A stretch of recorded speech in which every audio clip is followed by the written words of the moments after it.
우리 사도행전 8장 26절에서 40절 말씀을 같이 보겠습니다. 사도행전 8장 26절에서 40절까지 다 같이 합독하겠습니다. 주의 사자가 빌립에게 말하여 이르되 일어나서 남쪽으로 향하여 예루살렘에서 가사로 내려가는 길까지 가라 하니 그 길은 광야라.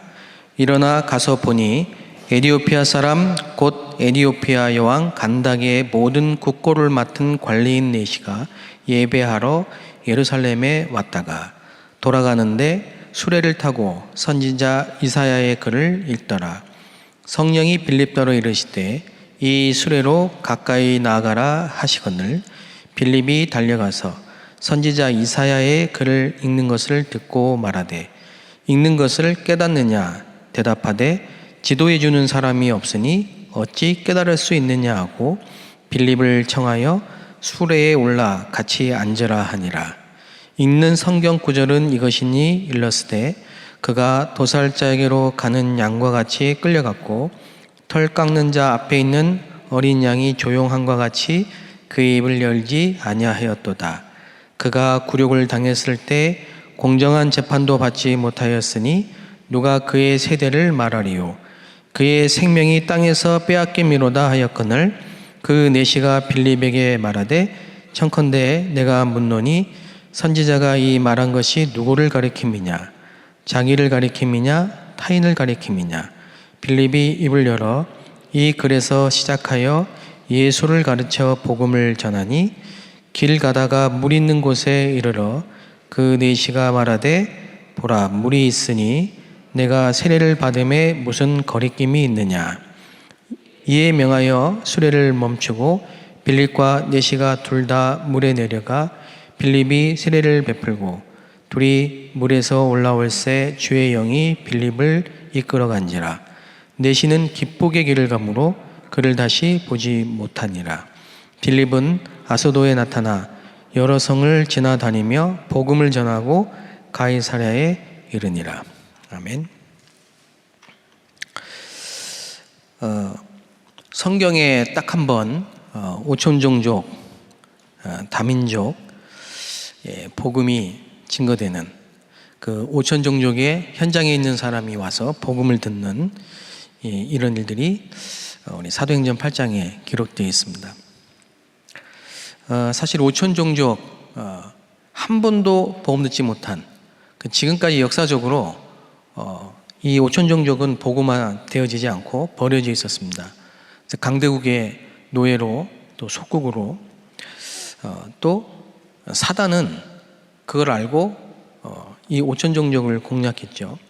그래서 거긴 우리가 들어가 살 수도 없고 또 갈 수도 없는 그런 현장인데 사단은 이미 시공간을 초월해서 그 현장에 있는 사람들을 완전히 장악해서 요한복음 8장 44절에 그 영을 사단이 장악하고 아비가 돼서 우상 숭배하고 형상 숭배하고 사상 숭배하고 점술, 굿, 무속, 주술, 미신, 잡신 여기에 전부 속도록 그렇게 만들었습니다.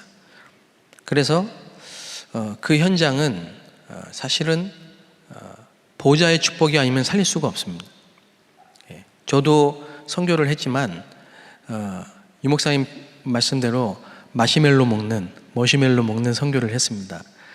도시 중심으로 그렇게 선교를 했지 실제로는 이런 현장에 제가 가본 적이 없어요. 솔직히 말씀드리면 가고도 싶지도 않고 그런데 사실은 이 현장에 가서 지금 복음 전하는 성도님들 계시겠죠. 계시는데 보좌의 축복이 아니면 살릴 수 없는 너무 중요한 현장, 시공간 초월의 역사 아니면 도저히 살릴 수 없는 그런 현장. 그래서 보좌의 축복이라야만 시공간 초월의 역사라야만 237 나라 5천 종족에 빛을 비출 수 있다. 오늘 이 사도행전 8장에 진짜 기적 같은 일이 일어났죠. 이 에디오피아는 아프리카 국가 아닙니까? 아프리카 지역 아닙니까? 거기서 이 이디오피아 국고를 맡은 굉장히 중요한 고급 관리가 지금 예루살렘에 왔단 말이에요. 그 역사적인 배경을 보면은 좀 이해가 됩니다. 그 솔로몬 시대에 시바 여왕이 솔로몬에게 지혜의 말을 듣기 위해서 왔다가 한 달 정도 예루살렘에 머뭅니다. 그때 이 시바의 여왕과 솔로몬 사이에서 후에 돌아가서 태어난 아들이 있는데 그 아들이 이디오피아를 건국했다고 지금도 이디오피아 그 나라의 건국 신화에 그게 기록이 되어 있습니다.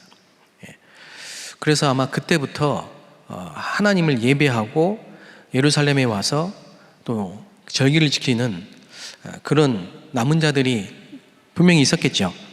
그렇게 추측이 되잖아요.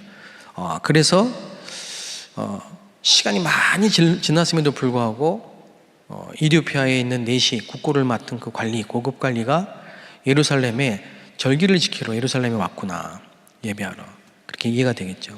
어쨌든 간에 이디오피아에서 그 먼 길을, 그것도 비행기가 있습니까? 뭐 교통수단이 마차 끌고 왔는데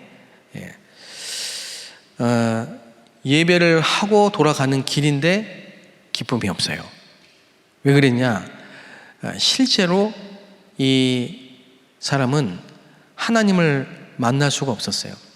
왜냐? 복음을 몰랐기 때문에. 그런 아주 갈급한, 정말 복음을 듣게 하시려고 갈급하게 만들어 놓은 사명자가 예루살렘에 온 겁니다. 자, 이런 일이 2000년이 지난 지금도 일어나고 있는 겁니다.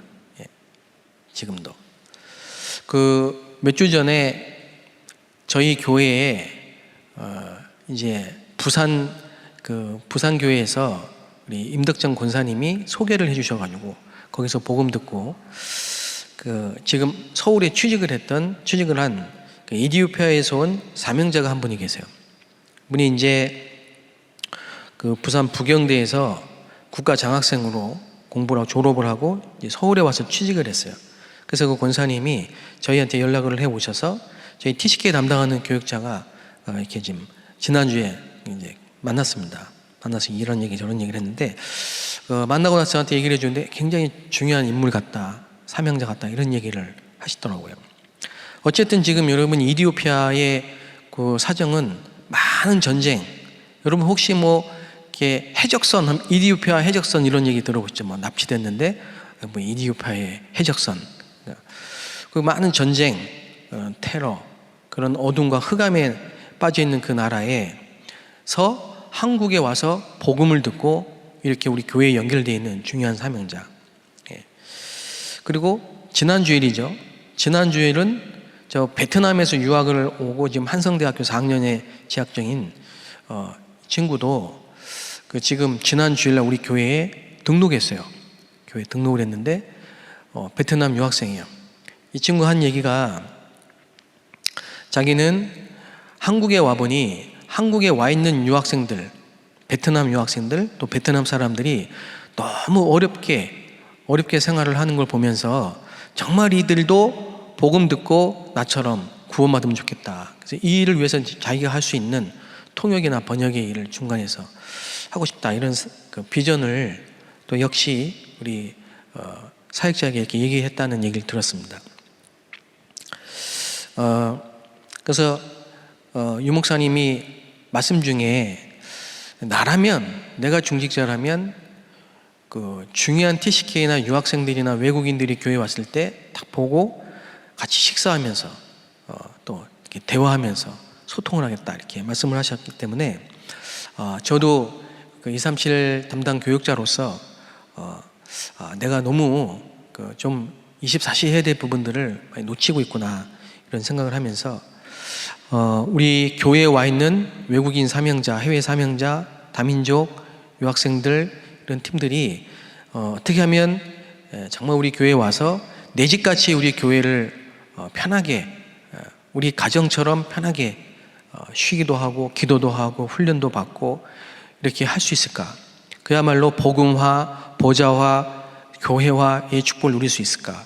이런 부분을 계속 생각하고 있습니다. 감사하게도 우리 교회에는 많은 중직자분들이 237 메시지를 탁 언약으로 붙잡고요.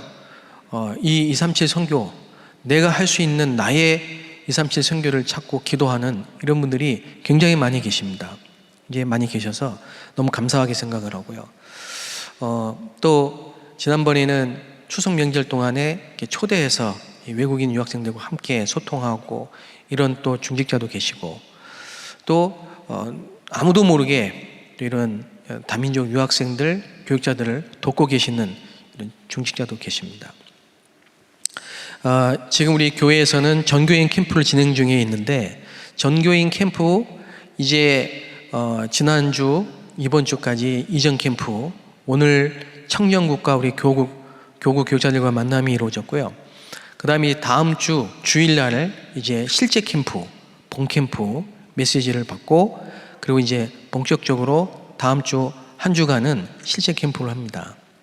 그래서 이번에는 우리가 언택트 캠프라는 주제를 가지고 하기 때문에 이 비대면 시대에 막 다니면서 사람 만나고 전화하고 이렇게 좀 부담되는 캠프가 아니고, 편안하게 우리가 성령의 인도하심 속에서 비대면으로, 또 혹은 대면의 시간표 속에서는 1대1로 이렇게 하시면서 내게 주신 이런 시간과 공간과 이런 보좌의 축복 누리면서 편안하게 인도받으시면 되겠습니다. 어쨌든 이전 캠프를 한 달간 진행하면서 저는 개인적으로 우리 교구와 237 다민족 교육자들과 또 렘넌트 서밋 소속 모든 교육자들이 전부 원네스 돼서 교회 원네스 집중, 전도 원네스 집중, 선교 원네스 집중, 이 축복을 누렸다는 게 확인이 돼서 너무 감사하고요. 놓치고 있던 한 명 한 명을 24시 놓고 계속 찾아가고 기도하고 하고 있는 우리 교육자분들이 참 너무 소중하다, 이런 생각이 많이 들었습니다. 그리고 교구에서 정말 구역에서 또 자기 현장에서 맡겨진 사명을 감당하시면서 우리 렘너트를, 또 우리 다민족을 정말 이렇게 놓고 기도하고 계시는, 24하고 계시는 이런 많은 성도님들이 곳곳에 계신다는 게 확인이 되면서 너무 감사했습니다. 우리 어느 한 언어권 예배부에서는 이런 이전 캠프를 통해서 놓치고 있던 한 40여 명 정도의 다민족을 발견하게 되고, 또 그분들을 또 교구와 함께 신방하고, 또 그분들을 위해서 시스템을 세우고, 교구에서도 이번에 237의 마음을 품는 분들을 찾아서 24팀을 세우고 이런 응답들을 받았다는 걸 제가 이 시간 보고드리고, 문제는 더 중요한 건 이제 실제 캠프 이후에 이후 캠프입니다. 그래서 앞으로 뭐 10달이 걸리든 1년이 걸리든 2년이 걸리든 간에 교구를 순회하면서 이렇게 교육자들과 함께 시스템을 세우고, 그때는 뭐 또 코로나가 많이 상황이 좋아져서 어쩌면 우리가 대면으로 만날 수 있는 그런 시간표가 올 수도 있겠죠. 어쨌든 기대가 되고요. 237 선교라는 것은 하나님이 주신 절대 계획입니다. 237 선교, 이 선교를 놓치면 이유 없는 재앙이 계속 온다 그랬습니다. 그래서 구약에 보면 자꾸 어려움을 당합니다. 이스라엘 백성들이 이유 없이 계속 공격을 당합니다. 강대국들에게. 애굽, 블레셋, 아수르, 아람, 바벨론, 로마, 나중에는 유리방황하죠. 큰 재앙이 왔습니다. 왜 그럴까요? 하나님이 처음부터 주신 237 세계복음화 언약을 놓쳤기 때문에 그렇습니다. 그래서 하나님의 방법은 억지로라도 선교를 해야 돼요. 그래 재앙을 막기 때문에 전 세계 237 나라에 오는 이 재앙을 막기 위해서요, 요셉 같은 사람은 미리 애굽에 노예로 보내기도 하고, 바빌론에 다니엘 같은 인재를 포로로 어릴 때 끌려가기도 하고, 전부 억지 선교죠. 그렇다면 이제 우리는 우리 후대를 위해 어떤 시스템을 만들어야 되겠느냐? 그런 고난을 받고 재앙을 겪으면서 억지 선교를 할 거냐?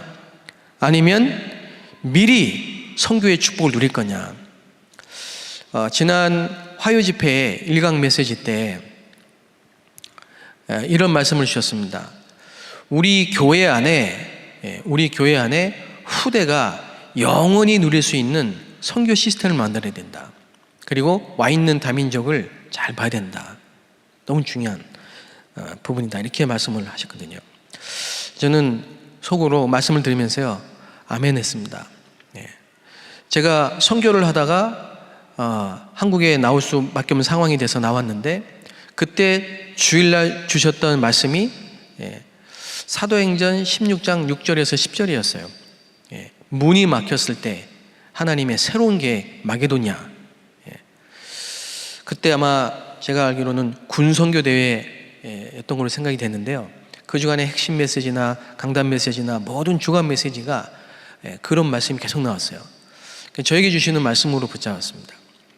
그리고 그래, 내가 갈 수 없는 시간표 속에 하나님이 불러서 보내서 할 수 있는 이런 237 선교, 이걸 언약으로 붙잡았는데, 올해 237 5천 종족, 그러면서 비대면 시대에 굉장히 중요한 말씀들이 계속 나오고 있습니다. 저는 우리 모든 성도님들이, 우리 임마누엘 교회 모든 성도님들이 나의 237 선교 현장, 내가 할 수 있는 237 선교, 우리 세계복음화 해야 되니까요. 그 언약을 붙잡고 정말 함께 237 치유 서밋이라는 중요한 하나님의 언약을 실현해가는 구체적인 실제적인 응답을 특별히 이번 캠프 기간 동안에 받게 되시기를 바랍니다. 오늘 이 사도행전 8장에 보면요, 주의 사자가 그랬습니다. 이 보좌의 축복이 뭘까요? 마태복음 28장 18절에 보면요, 예수께서 나와 말씀하여 이르시되 하늘과 땅의 모든 권세를 내게 주셨으니 그랬습니다. 보좌의 축복 뭘까요? 하늘과 땅의 모든 권세 그랬습니다. 마가복음 16장 19절 또 20절에 보면은 주 예수께서 말씀을 마치신 후에 하늘로 올라가서 하나님 우편에 앉으시니라. 제자들이 나가 두루 전파할세 주께서 함께 역사하사 그랬죠. 그 따르는 표적으로 말씀을 확실히 증언하시니라. 보호자에 계신 주께서 함께 역사하사. 저는 이 말씀을 믿습니다. 우리 전도자 아닙니까? 저 여러분이 가는 모든 현장에 주께서 함께 역사하신다. 이 보좌의 축복이 아니면 전도, 선교는 불가능하다는 것이죠. 이사야 6장 1절 2절의 말씀에 이런 말씀이 있습니다. 우시야 왕이 죽던 해에 내가 본즉 주께서 높이 들린 보좌에 앉으셨는데 그의 옷자락은 성전에 가득하였고 서랍들이 모시고 섰는데 각기 6날개가 있어 그 돌로는 자기의 얼굴을 가리었고 그 돌로는 자기의 발을 가리었고 그 돌로는 날며 있습니다. 서로 불러 이르되 거룩하다 거룩하다 거룩하다 만군의 여호와여 그의 영광이 온 땅에 충만하도다 하더라 그랬습니다. 많은 곳에 성경에 보좌의 축복이 있습니다. 우리가 예수님을 그리스도로 믿고 영접한 순간에 우리에게 임한 축복이 뭐냐? 보좌의 축복입니다. 세상이 알지도 못하고 줄 수도 없는 축복이 뭐냐? 보좌의 축복입니다. 하나님의 형상을 우리 안에 심어 놓으시고 생기를 불어 넣으시니 영혼, 성령이 우리 안에 계시면서 하나님의 말씀이 우리에게 임할 때마다 생명의 능력이, 살았고 능력이 있는 그 생명의 능력이 역사하시는 가운데 모든 것을 시와 공간을 초월할 수 있는 보좌의 축복과 이 놀라운 능력이 우리에게 이미 임한 거죠. 세팅이 된 겁니다.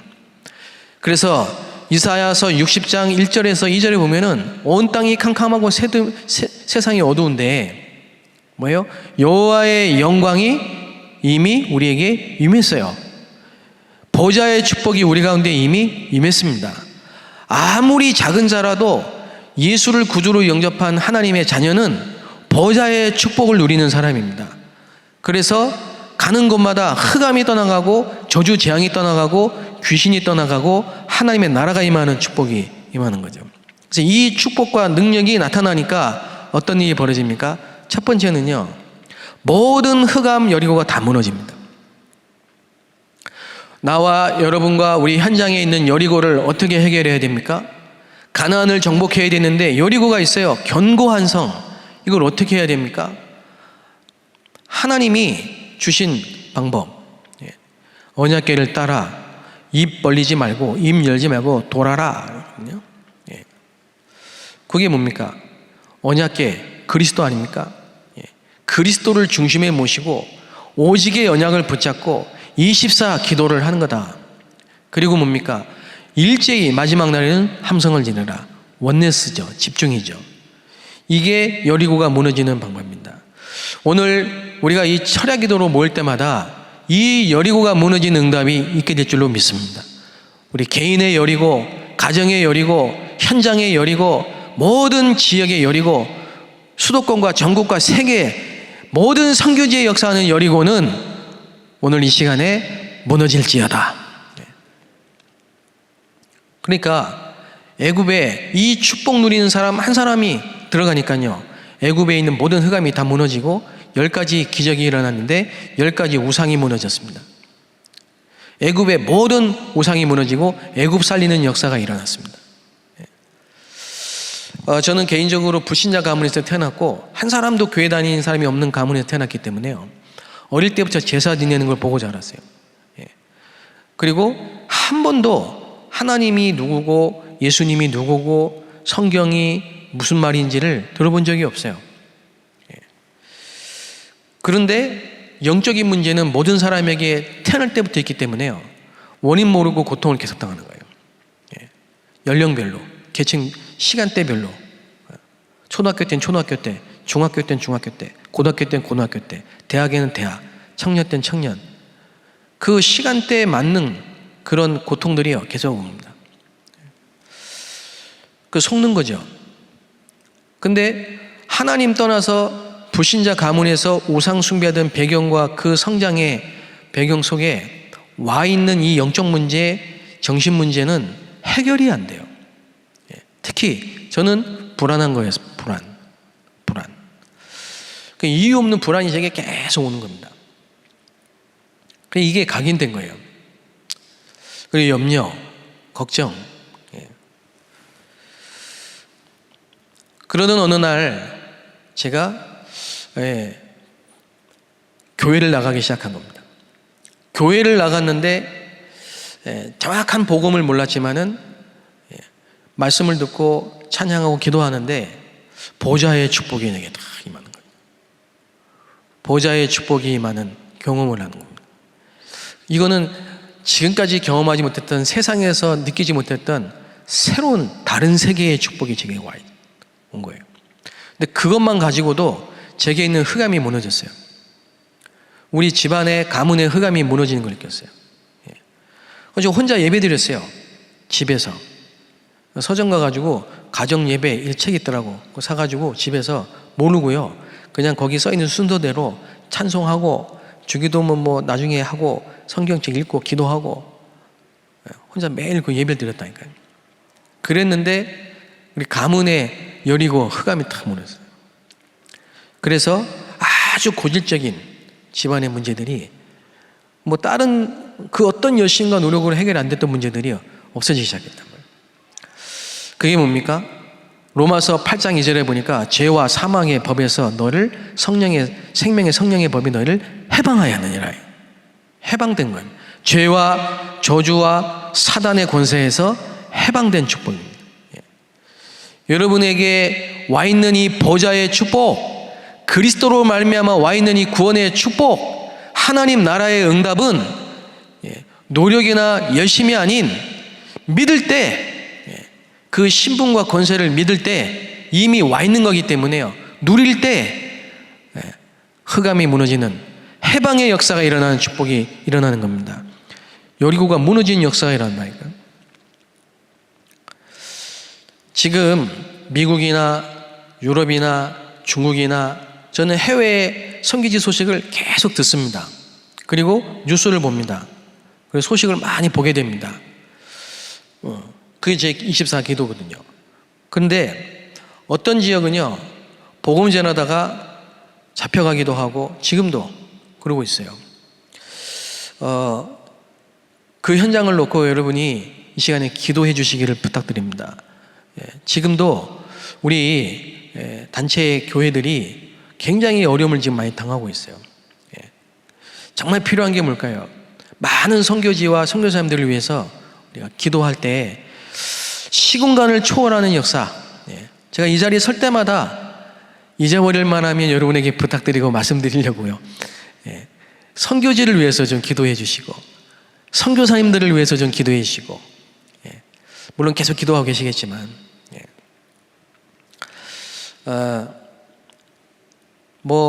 많은 분들이 걱정하십니다.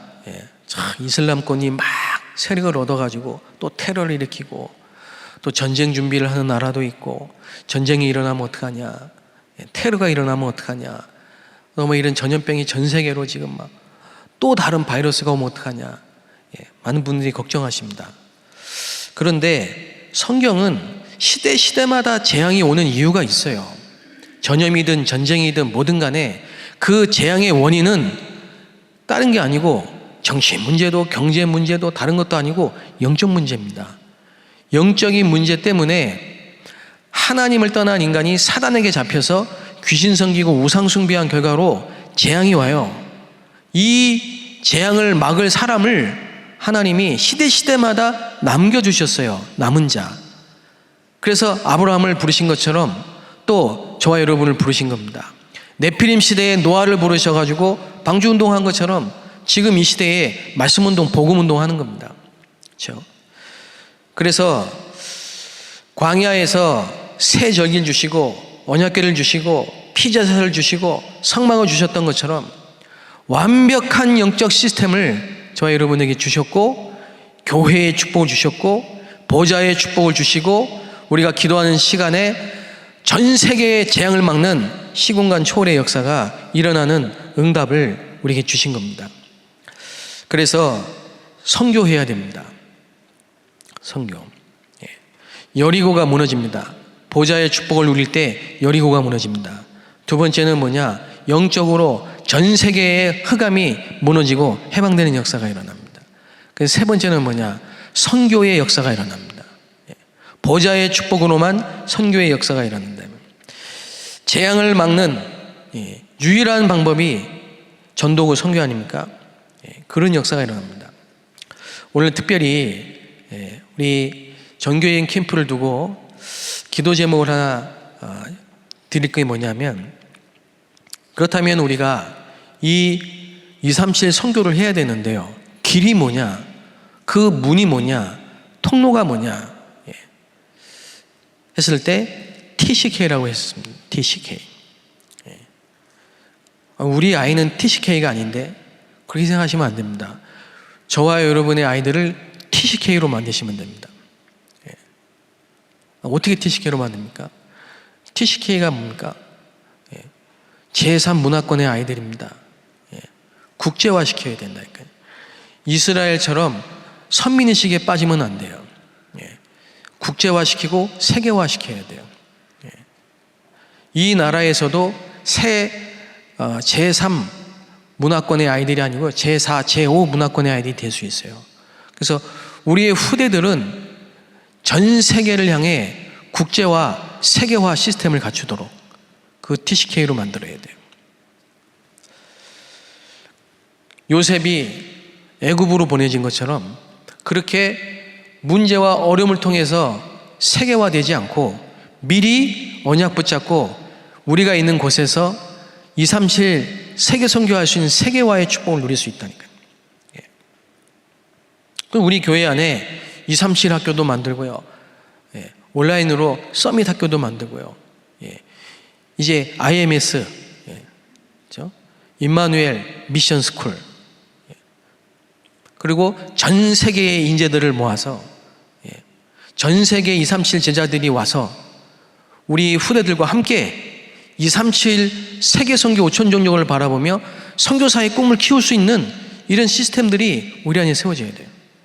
그래서 아프리카권, 유럽권, 동유럽, 아시아, 동남아시아 모든 세계의 렘넌트들과 함께 우리 아이들, 우리 자녀들이 세계화, 국제화, TCK의 축복을 누릴 수 있는 그런 시스템을 하나님이 다 준비해 놓으셨습니다. 믿음으로 언약 붙잡고 기도할 때 응답받는다니까요. 아브라함이 이걸 못 깨달은 겁니다. 근데 역사를 보세요. 하나님이 모세를 어떻게 만드셨습니까? TCK 지도자로 만드셨어요. 모세를. 만약에 모세가 요셉의 어머니 밑에서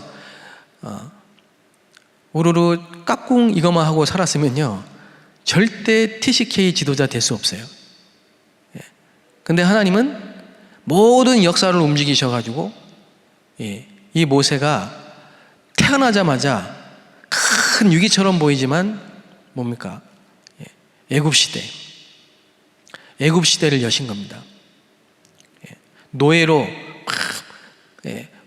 와 있는 이스라엘 백성들 400년 동안 그 애굽, 그런데 5천 종족이 와 있는 애굽, 세계 선교에 굉장히 중요한 나라 애굽, 아무도 갈 생각도 안 하는 그 애굽, 전 세계에 우상을 수출하고 영적 문제를 수출하는 그 애굽, 누군가는 복음 가진 자가 가야 되는데 하나님은 모세를 준비하셨다니까요.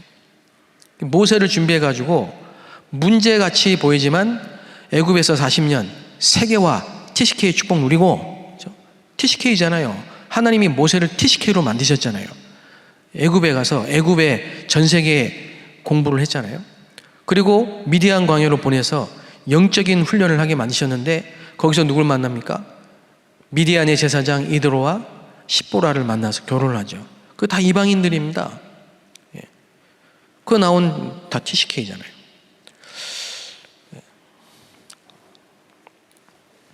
그래서 저는 우리 자녀들도 다 국제 결혼을 시킬까? 이런 생각을 좀 하고 있습니다. TCK. 그러니까 TCK가 중요한 게 아니고 TCK 중에 하나님이 선교사로 준비해 놓은 제자가 딱 있다니까요. 여러분 한번 기도를 해보십시오. 며느리를 외국인으로, 아니면 사위를 외국인으로, 그 5천 종족으로 파고 들어갈 TCK 선교사. 그런데 거기서 끝난 게 아니에요. 하나님이 여호수아를 딱 붙이셨어요. 여호수아를. 그리고 끝난 게 아니에요. 갈렙을 딱, 그니스 사람입니다. 이 사람이 또 정통 유대인이 아니에요. 가만 보면요, 성경은 전부 TCK 이야기라니까요. 저는 이렇게 보니까 요셉이 해외 근로자로 보여. 해외 노동자. 요셉 해외 노동자 맞잖아요. 그 나라에서 볼 때는. 히브리 사람인데 애굽에 와서 노동하고 있는 거야, 근로자. 야, 이건 우리나라에 와 있는 이 해외 근로자 중에, 노동자 중에 요셉 같은 사람이 있을 수 있다.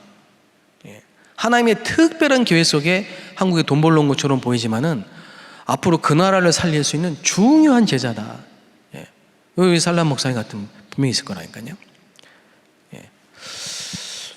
저희 교회에 2016년부터 교육자 생활을 하셔가지고 이제 드디어 다음 주 월요일 날 목사 안수를 받는 우리 스페인에서 오신 세르히오 주목님이 계십니다. 저기 보니까 오늘 가족이 다 이렇게 예배드리고 계시네요. 저 아이들이 지금 TCK 아닙니까? 세르히오 주목님 스페인 분이죠. 그 사모님 한국 분이죠. 이 아이들 TCK죠. 진짜 시대적인 축복의 사람들이라요, 저분들이.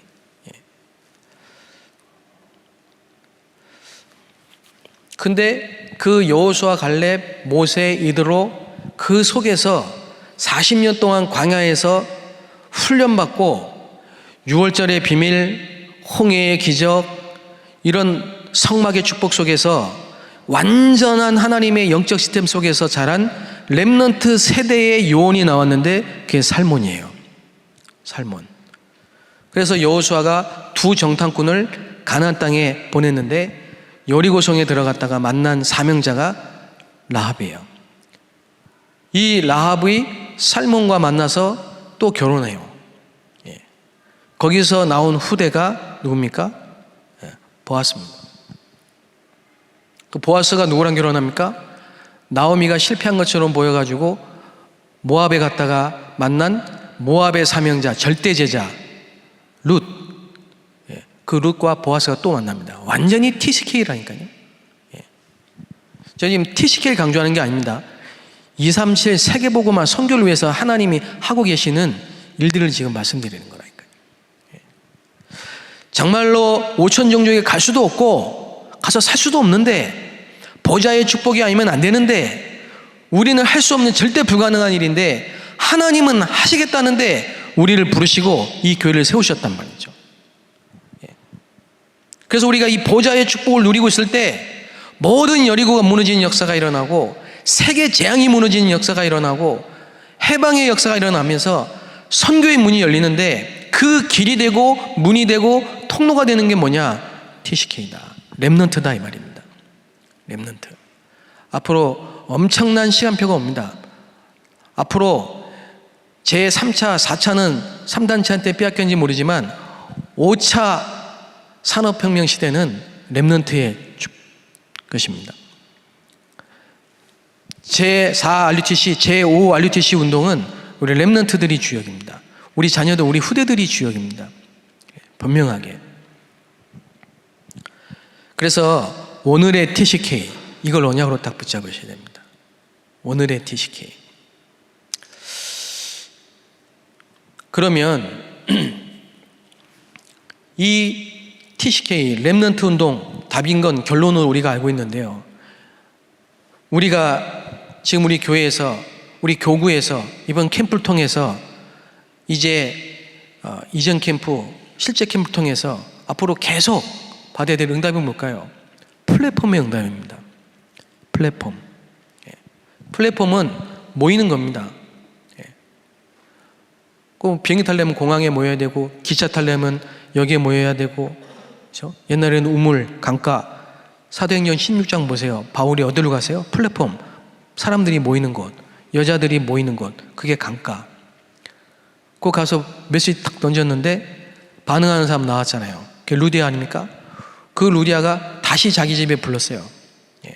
그거는 세상이 알 수 없는 플랫폼이라니까요. 우리가 이런 플랫폼들을 곳곳마다 세워놔야 된다. 여러분 순례자의 길 읽으셨죠?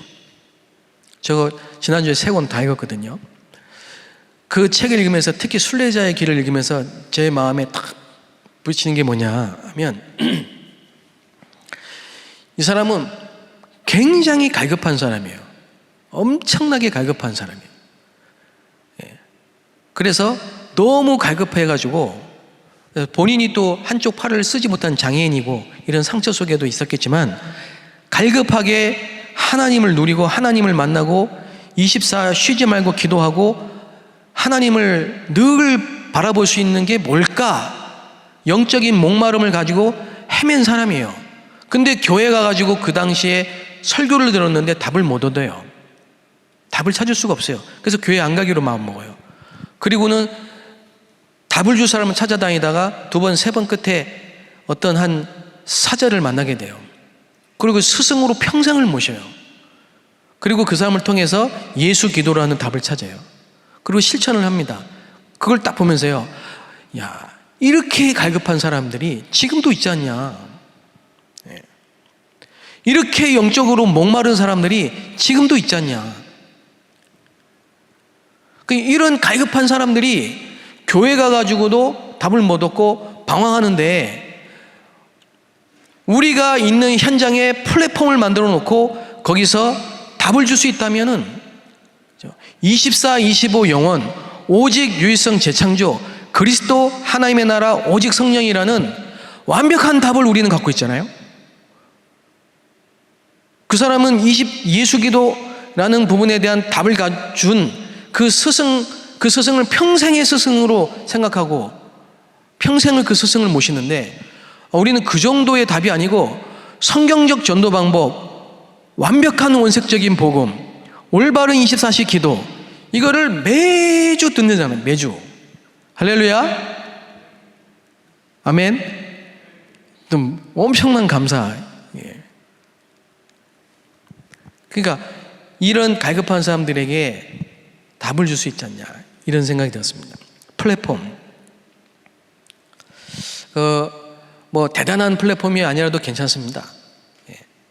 이번에 하나님이 준비하신 이 플랫폼과 시스템 분명히 준비되어 있을 겁니다. 저는 그래서 집중하면서 메시지 받고 계속 현장 보면서요, 다음 주 실제 캠프 기간에 굉장히 기대가 돼요. 굉장히. 자, 결론입니다.